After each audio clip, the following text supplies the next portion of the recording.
السلام علیکم ورحمۃ اللہ وبرکاتہ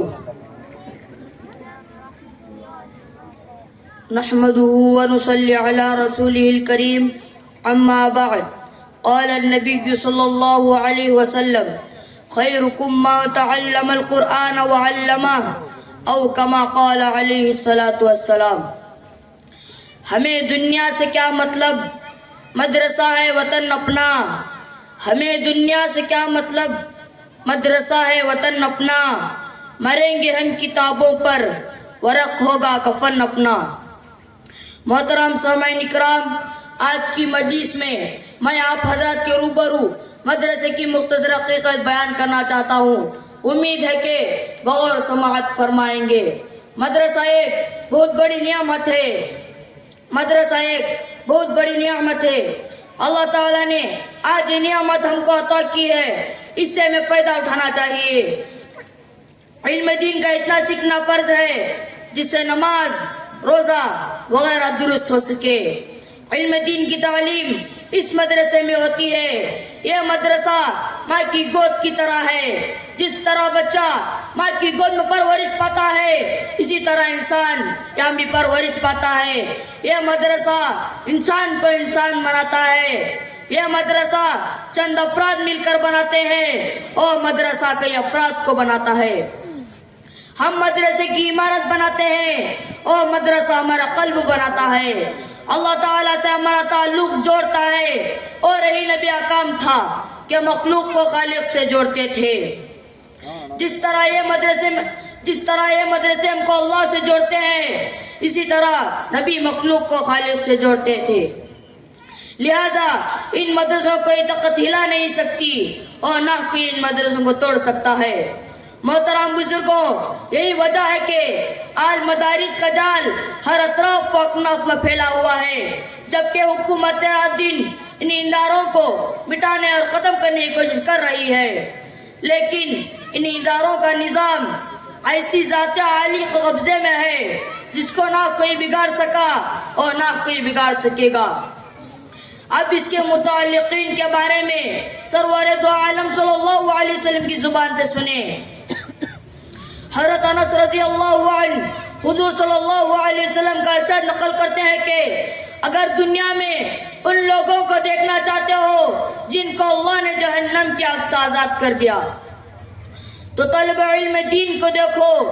بخدا جو طالب علم صرف علم حاصل کرنے کی نیت سے کسی عالم کے دروازے پر جاتا ہے تو اس کو ہر حرف اور ہر قدم پر 1 سال کی بات کا ثواب ملتا ہے، اور اس کے لیے جنت میں ایک شہر بنا دیا جاتا ہے۔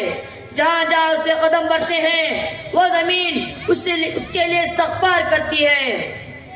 صبح شام فرشتے اس کی مغفرت کا اعلان اس طرح کرتے ہیں، ہؤلاء اتقاء اللہ من النار، یہ ہیں جن کو اللہ نے جہنم کی آگ سے آزاد کر دیا۔ اس سے مراد وہی لوگ ہیں جو علم دین حاصل کرتے ہیں، مدرسے میں رہتے ہیں۔ ظاہر سی بات ہے، جب طلبہ اکرام کا اتنا بڑا مقام ہے تو ان لوگوں کی کیا شان ہوگی جو طلبہ پر خرچ کرتے ہیں، مدرسے میں امداد دیتے ہیں، تو ان کے روپیوں اور پیسوں سے جو عمارت بنائی جاتی ہے تو آخرت میں اللہ تعالیٰ کو کتنا بڑا اجر دے گا۔ دوستو، مدرسہ کیا ہے؟ مدرسے میں قرآن ہے، جو اللہ کی کتابیں ہیں، انقلابی کتابیں ہیں جس نے دنیا کا پلٹ دی، ہلچل مچا دی۔ سب سے پہلے قرآن نے آ کر کہا کہ جو بندے خدا سے ٹوٹ چکے تھے انہیں خدا سے جوڑا، اور فرمایا کہ تم تعلق توڑتے ہو لیکن خدا نہیں توڑتا۔ چنانچہ اگر خالق کا مخلوق سے تعلق نہ ہوتا تو قرآن نہ بیچتا۔ قرآن نے بھٹکے ہوئے لوگوں کو راہ دکھائی، زمانے کو خیر القرون بنا دیا، اور قرآن کریم قیامت تک آنے والوں کے لیے مشعل راہ بن گیا۔ قرآن کریم کا کتنا بڑا احسان ہے کہ حضور صلی اللہ علیہ وسلم کو محمد بن عبداللہ سے محمد رسول اللہ صلی اللہ علیہ وسلم بنا دیا اور خاتم النبیین بنا دیا۔ بہرحال ادارہ کا دار و مدار طالب علم اور مدرس پر ہے۔ تعمیر سے اونچائی نہیں آتی. اس ادارہ کا رشتہ اصحاب صفہ چلا ہوا ہے اور جس کے معلم سرور دو عالم صلی اللہ علیہ وسلم تھے اور جس کے طالب علم حضرت ابو بکر صدیق رضی اللہ عنہ اور حضرت فاروق اعظم رضی اللہ عنہ جیسے تھے. ہم یہ فخر سے کہہ سکتے ہیں کہ اولئک آبائی فجئنی بمثلہم. کیا کوئی یونیورسٹی سے فارغ ہونے والا اس طرح کا فخر کر سکتا ہے؟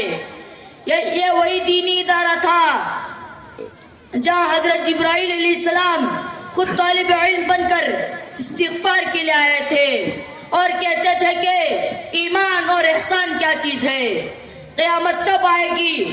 تو اس مرکز میں حضرت جبرائیل علیہ السلام طالب علم بن کر رہے.